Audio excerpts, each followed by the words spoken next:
The digestive system is a group of organs that digest food and absorbs nutrients. Each part of the gastrointestinal tract, GI tract, has a specific function in the conversion of food, absorbing nutrients and eliminating waste products. This presentation will explain the GI tract and go on to explain mechanical and chemical digestion, including discussion of enzymes. Finally, it will demonstrate what the constituents of a balanced diet are. The function of the digestive system is to fundamentally take in food and drink and process it so that our body systems obtain essential nutrients and water for the maintenance and growth of cells and body. The digestive system works in mechanical and chemical processes.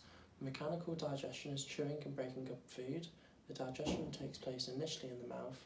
The grinding up of the food creates a larger surface area for chemical digestion. Further mechanical digestion occurs in peristalsis, rhythmic contractions of the stomach, small and large intestines, and the final removal of the waste of the anus.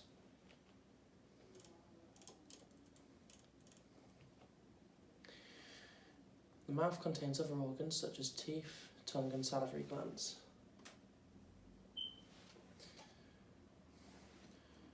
And is the start of the GI tract. Salivary glands release salivary amylase. When food is smelt or a person feels hunger, this is controlled by the autonomic system. There are 3 pairs of salivary glands. Saliva is made of water, phytalin, and mineral salts, making an alkaline substance. This also helps keep the mouth moist. When entering the mouth, the teeth chew and start to break down the food, and the tongue, mastication, together with salivary amylase, mix the food up into a bolus and pass it down to the esophagus via the pharynx. Swallowing is voluntary.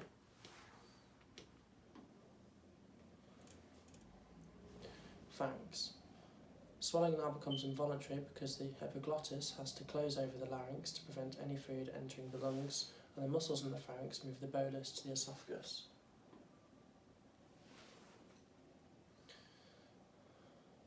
The epiglottis is a tissue flap under the tongue and at the back of the mouth.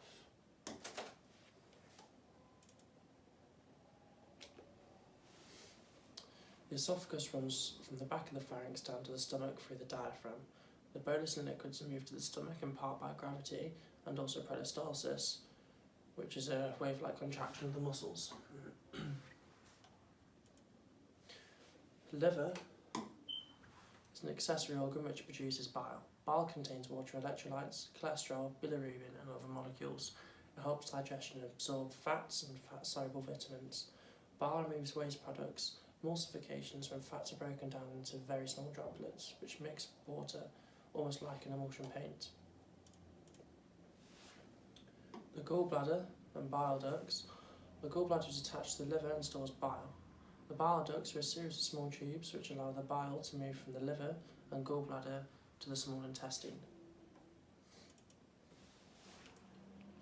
The stomach is hollow and accepts a bolus. Muscle movements mix it with the gastric juices, hydrochloric acid, water, enzymes, extrinsic factor, and mineral salts to help it break down further.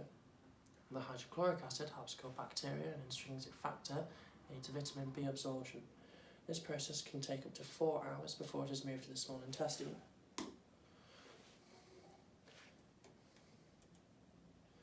Duodenum. The chyme bolus is further digested by chemicals and becomes alkaline and free up as small molecules. Through a large surface area made by villi and microvilli, water and vitamins and the small molecules, lipids, amino acids, and monosaccharides are absorbed into the bloodstream. Peristalsis moves the chyme to the large intestine.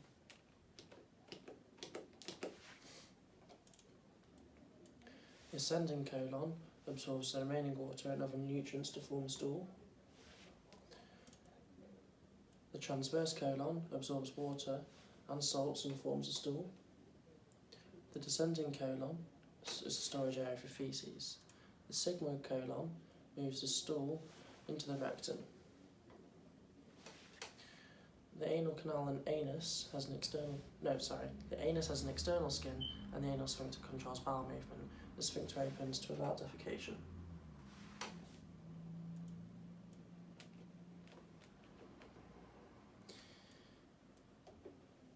The role of enzymes is the chemical digestion is largely facilitated by the digestive enzymes, although the acidity of the stomach and other chemicals do have active roles to play. Digestive enzymes are like all enzymes, proteins made of specific peptide chains. They are specific in that one enzyme carries out one reaction. They are shape dependent and that the shape can easily be disrupted by pH and temperature.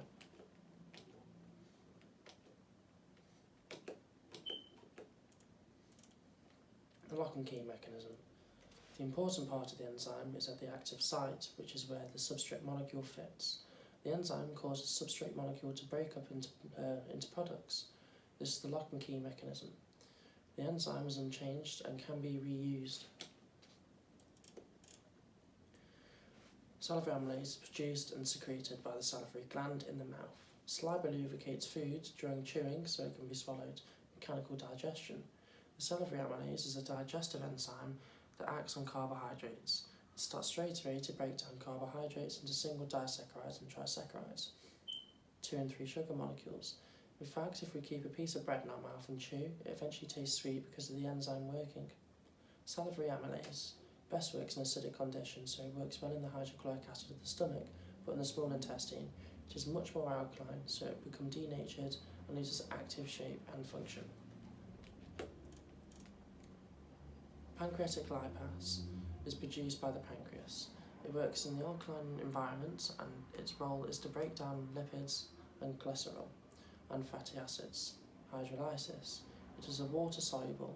It is part of a chemical digestion. It acts in the duodenum and works together with bile.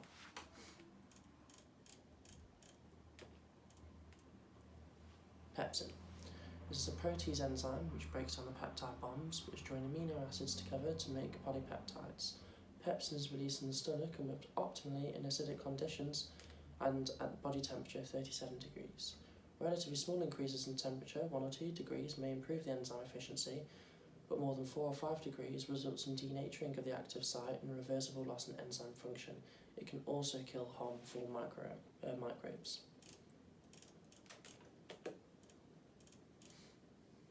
As per the chart, the main food groups are carbohydrates, fruit and veg, bean pulses and proteins, fats and oils, unsaturated fat, and saturated fat. Dairy alternatives and products are included in the fats totals.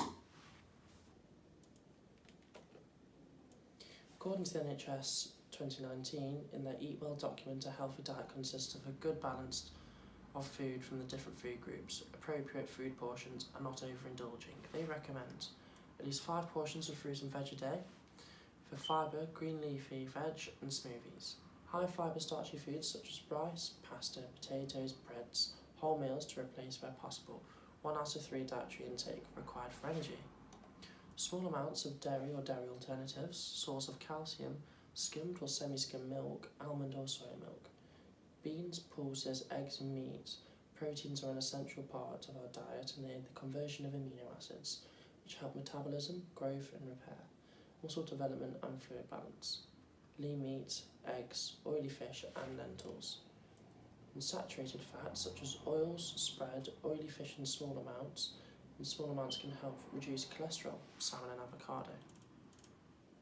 Saturated 10% biscuits, cured meat, cheese, sausages, fatty cuts of meat, increase cholesterol so avoid where possible and substitute for unsaturated fats. It is suggested that we have 6 to 8 glasses of water a day. Low saturated fat, sugar and salt diets are recommended. Portion sizes change relating to age, however NHS 2019 recommended men have 2,500 calories and women have 2,000 calories. Portion sizes are important in childhood to aid growth and development, but from 5 years their diet should follow the Eat Well Guide 2019 and should not exceed the government recommendations. And in adulthood, overeating will lead to obesity, heart disease, cancer and other illnesses. As mentioned, a balanced diet contains carbohydrates, fats, fruit and vegetables, beans, pulses, proteins and dairy products. Vitamins are important to the diet as they can help prevent disease and illness.